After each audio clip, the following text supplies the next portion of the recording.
Hello everyone, welcome back to my channel. Disha চ্যানেলে তোমাদের স্বাগত জানাই।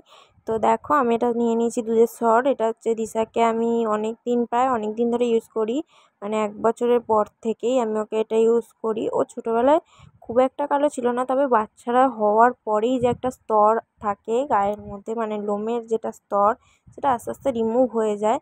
বাট দিশাকে আমি এটা ইউজ করি, মানে ন্যাচারাল যে গ্লোটা পাওয়া যায়, আমি তার জন্য এটা ইউজ করি।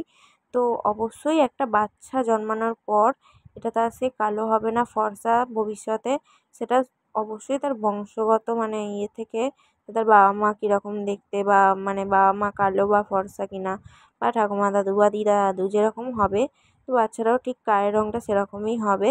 অবশ্যই বাচ্চাদের ফর্সাই হতে হবে এরকম কোনো কথা নেই, বা বাচ্চাদের মাথাতেও কেউ এটা কখনো ঢোকাবেন না যে তোমরা কালো ফর্সা নয়।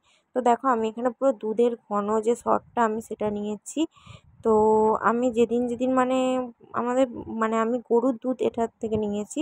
তো আমাদের গরুর দুধটা অনেকটা মোটামুটি ঘনই মানে দেয়, পাতলা দুধ দেয় না।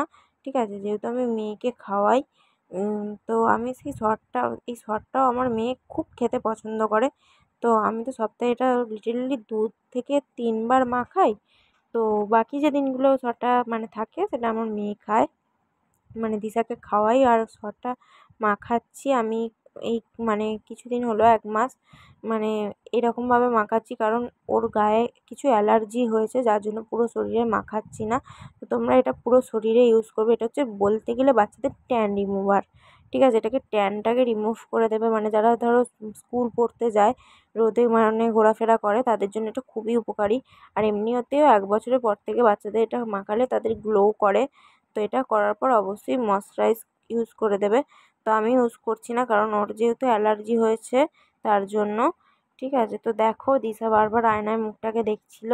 তো তোমরা অবশ্যই ভিডিওটি শেষ পর্যন্ত দেখার জন্য যারা যারা দেখছো তাদেরকে ধন্যবাদ। তো অবশ্যই ভিডিওটিতে লাইক, কমেন্ট, শেয়ার করে দিও, চ্যানেলটিকে সাবস্ক্রাইব করে দিও প্লিজ প্লিজ প্লিজ, আরও নতুন নতুন ভিডিও পেতে। তো থ্যাংক ইউ।